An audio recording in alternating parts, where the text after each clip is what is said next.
This is fun. I have been gone for a minute off of this channel and off of this podcast, but this is going to be the first one of many more, maybe 100 plus more for the More Life Less Drama podcast, and we are just going to get stuck into it. We are not going to mess around because I know your time is valuable and so is mine, and I'm just going to speak from my heart today because I have not prepared anything. I've not organised any script or even some notes for this podcast, but I was in the shower having a slight epiphany about moving forward with this channel and figuring out what that looks like. And I was super excited. So that has made me jump on today and just hit record. Even if this is only 10 minutes long, that is enough to get started again.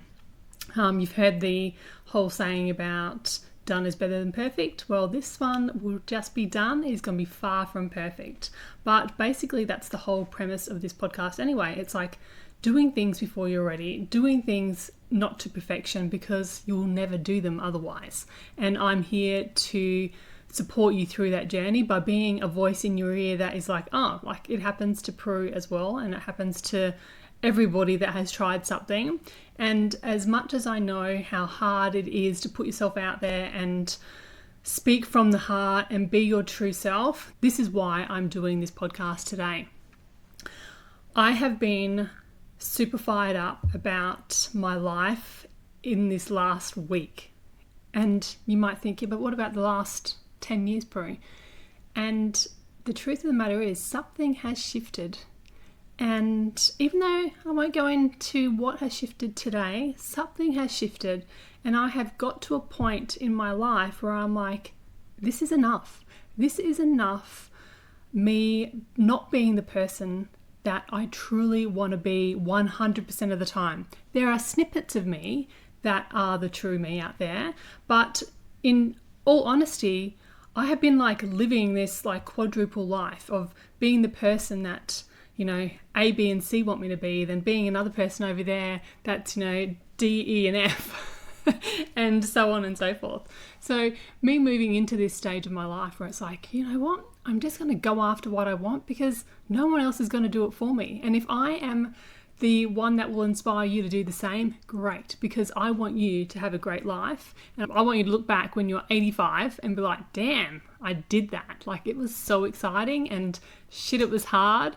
And man, I learnt some hard lessons, but I just want to know that I get to the end of my life and I'm proud of who I was and the things I tried. Because to me, a boring life is defined by not giving things a go, by staying safe, by saying yes when you really mean no, by sitting inside your house and in your comfort zone and not experimenting with new things, not talking about new ideas, not taking action to achieve the things that deep inside you really want to achieve. So I'm done with that.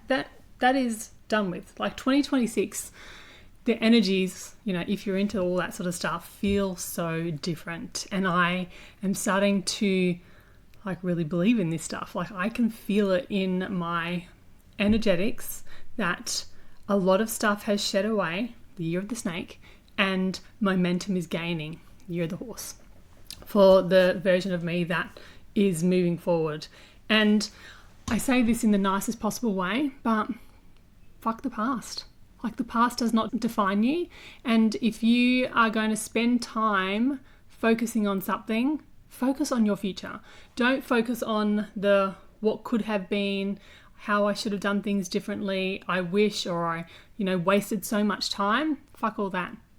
Think about yourself right now and the future that you want to create, because you can't undo any of your past. Yes, you might look at it and be regretful, and that's okay. Learn from it. Don't allow that to stop you from being the person that you are now and into the future because you did something stupid in the past. I've done plenty of stupid things in the past. I have been super cringy. There are definitely things that if I was to nail down and look at all the things that I have, done in my lifetime, there will be a lot of things that I would wish that I could go back and change. But that's not where we're focusing our energies on. We are focusing our energies on the future, what we're going to try to reach the things that we want to achieve and the life that we want to live. And I'm not talking about hustling our way to get there. I'm not talking about being somebody that you're not. I'm talking about being who you are, like right now. It's not pretending to be somebody. It is actively choosing your deepest, darkest, lightest, the two polar opposites self of you right now. And you don't have to have it all figured out. You don't have to have like an alter ego name and all that sort of bullshit. You literally just have to understand what you want and who you are and how you're showing up to be that person all the time. And this came about because my daughter has started back at school this year after having 2 years of not homeschooling, but distance education. And she started back, and look, she's been, struggling with the whole identity of like wanting to fit in but also wanting to be herself. And the advice that I gave her was, I just said to her, I wish you could see yourself through my eyes, and I wish you could see yourself through my brain, because I have 48 years of experience. Well, she's 15, so not quite 48, but I've got more years of experience in life than she has. And I just wish that she could see how amazing she is, how incredibly smart she is, and, so good at problem solving and, thinking through to solutions and all of the above. And instead, she's worried how to fit in. And my advice was really simple: just be yourself. But as a 15-year-old, you don't know what that means. You still don't really know yourself. But to me, that just means having that feeling of, I really want to go that way, so I'm going to go that way. Instead of going, I really want to go that way, I can feel everything drawing me that direction, but then letting your head get in the way and stopping yourself because you're like, but I don't want to be perceived as, just to give the example, as the teacher's pet, or being a nerd, or whatever the case may be in like 15-year-old language. But we still do that to this day. Like as a 48-year-old woman, I still do this to this day. But this year I have promised myself, like my word for this year is steadfast. It's being firm and unwavering in my belief, my self-belief, and the things that I know to be true about me and the world. And I so often get swayed into new perspectives and new ways of thinking because I'm such a people pleaser. Well, I'll rephrase that. I have been a people pleaser in the past, but me stepping into being steadfast in my own beliefs and me stepping into being myself, it's all part of this. It's like, I don't want to do that anymore. I'm fully listening and being attuned to my body as a gut instinct person. If you know, you know. I'm really great at picking up micro expressions in body language. I'm really great at picking up my own feelings like immediately about something. And in the past, I have not followed a lot of those feelings. I have pushed them aside and made decisions and choices in life that have gone against what I have felt, and it never works out well. So this year, I am back to the practice of feeling what my body is telling me, because it is giving me signs all the time, and going with that, even if it doesn't make any sense.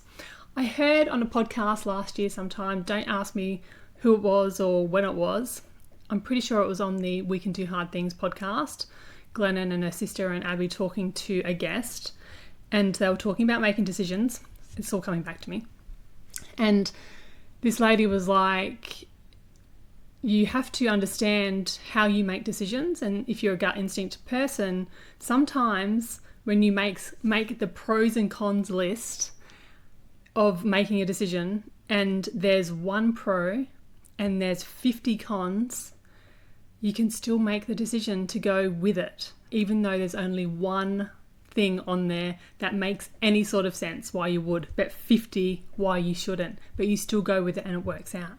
So that's the type of mentality I'm going into with this year, and really practicing being myself.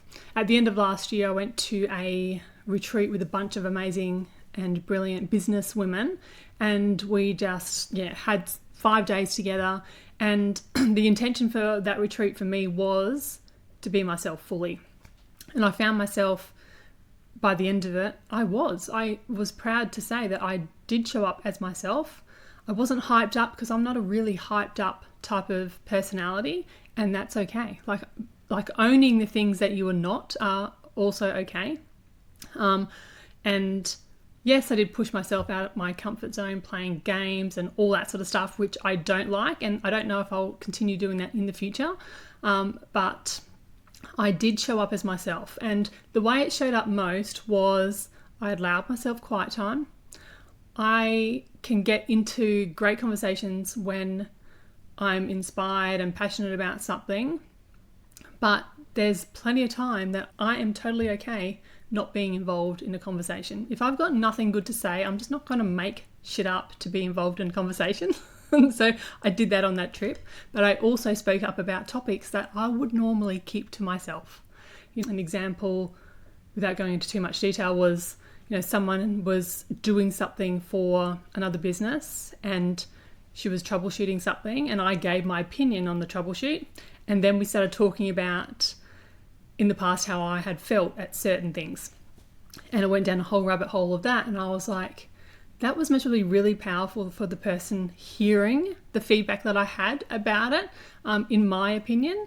And normally I would keep that to myself.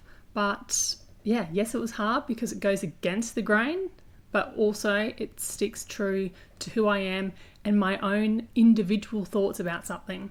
So that's how it's showing up for me this year. And we've got to 12 minutes now, so I'm going to stop and leave you with this. If there's one thing that you can do that will allow you to be yourself, what would that one thing be? Does that mean quitting an environment that no longer serves you because being in that environment continually forces you to be someone that you're not? Maybe it's friendships, maybe it's relationships, maybe it's where you live, who you hang out with, the business that you're doing. What is the one thing that if you changed would allow you to be yourself today? Maybe it's just a mindset. Maybe it's how you think about things. So I'll leave that with you today. And in the future, if you want to follow on, I'm just going to be giving these little insights. I'm not going to make this a huge, big thing. But what I do know for sure is that I have helped hundreds of people already. And I contemplated stopping for a while. But when I really sat and thought about what I want for my life and my future, helping people is still a big part of it. And I'm doing all sorts of things. So I'm still doing my coaching, I'm doing the podcast again, and I'm out creating a new business that is a service-based business, more of a tangible business. It's a household management business. So I'm going to be sharing all the ideas and things that are coming up about creating that business from the ground up, and maybe sharing some insights and some feedback about what's working, what's not working, what can I do differently, the mindset behind it, my low times. I'm just going to be sharing it all because I think that is where people need to hear things. I know when we were on the Finish This Club call the other night, it's my program that helps people finish small goals, in small chunks, so it's easy to digest and show up for. And we were talking, there was only a couple of people on the call that night because it was Australia Day, and I was sharing how I was procrastinating on something and just being real.